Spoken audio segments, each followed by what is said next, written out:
শরিয়া কি জিনিস? শরিয়া ব্যাপারটি এখন যারা নবীন আছে অনেকের কাছে সেটা অচেনা হয়ে গেছে, আর যারা বৃদ্ধ আছে অনেকেই সেটা চিনে বড় হননি।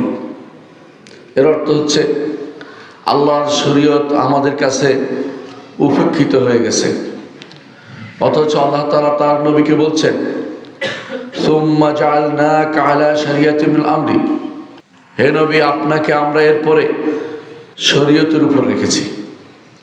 মুহাম্মদ রাসূলুল্লাহ সাল্লাল্লাহু আলাইহি সাল্লামকে আল্লাহ তাআলা শরীয়ত দিয়েছেন। এমন কোন নবী আল্লাহ তাআলা পাঠান নাই যাকে শরীয়ত দেননি। হয় আগের শরীয়ত, না হয় নতুন শরীয়ত প্রদান করেছেন। আল্লাহ তাআলা তার নবীকে বলছেন আপনাকে আমরা শরীয়তের উপর রেখেছি।